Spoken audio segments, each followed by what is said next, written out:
Bakhmut वो इलाका है जहां पर कब्जे के लिए जंग जारी है। बाखमुत पर कब्जे में अभी भी रूसी फोर्स नाकाम है। तो तस्वीरें आपको दिखा रहे हैं, पूरा का पूरा शहर नेस्त नाबूद होता हुआ दिखाई दे रहा है, खंडर में बदलता हुआ दिखाई दे रहा है। लेकिन अभी भी जो रूसी फोर्स है, रूसी सेना है, वो यहाँ पर नाकाम साबित हुई है, पूरी तरह से कब्जा हो नहीं पाए। यहाँ पर वैगनर लड़ाके लगातार लड़ रहे हैं और इसीलिए पूरी तरह से कब्जा नहीं हो पाया है। डॉक्टर सुमित, मैं आपके पास आ रही हूँ। ये जो बाखमुत की लड़ाई है, क्योंकि बाखमुत समझा जा रहा है एक एंट्री गेट है, गेटवे है, और इसी के जरिए ही जंग और ज्यादा आगे बढ़ेगी या फिर कब्जे की जंग और ज्यादा मजबूत होगी रूस के लिए। अभी जो लगातार ताजा हमले हो रहे हैं वो क्या बता रहे हैं, क्या बानगी बता रहे हैं, रूस की पोजीशन क्या है?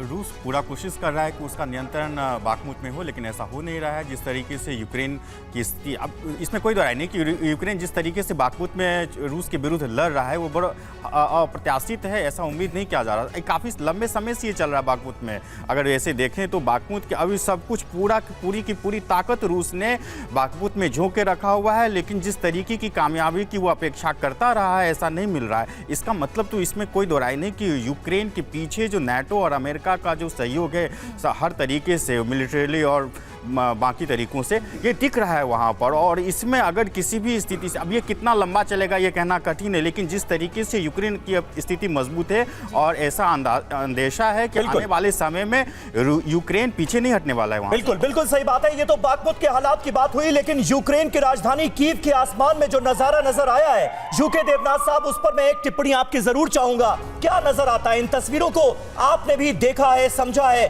परखा है। क्या हो सकता है, किस बिना पर कीव ये दावा इतनी आसानी से करता हुआ नजर आ रहा है कि कोई सैटेलाइट ही गिरा है? ये पुख्ता जानकारी कहां से आई जिसे नासा खारिज कर रहा है? समीर, नासा ने खारिज कर दिया, हम उसको बिलीव करते हैं क्योंकि दुनिया भर के साइंटिस्ट जो हैं, एस्ट्रोनॉमिकल साइंटिस्ट, वो इसको ट्रैक करते रहते हैं। देखिए, मैं खुद एयरफोर्स में था और मैंने सरफेस टू एयर मिसाइल्स की, इंडियन एयरफोर्स की जो मिसाइल्स हैं उनको देखा है। कभी कभी क्या होता है कि जब मैं बता रहा हूं कि ये एक Ukrainian surface to air missile था, तो जो मैंने जमीन से प्रत्यक्ष देखा है, जब हम पोखरण रेंज में surface to air missile launch करते थे against simulated and enemy aircraft, तो कभी कभी वो मिसाइल जो है जरा मिस डायरेक्ट हो जाती थी, भटक जाती थी, गड़बड़ा जाती थी। तो एक मिसाइल में मोड होता है जिसका हम कहते हैं सेल्फ डिस्ट्रक्ट मोड।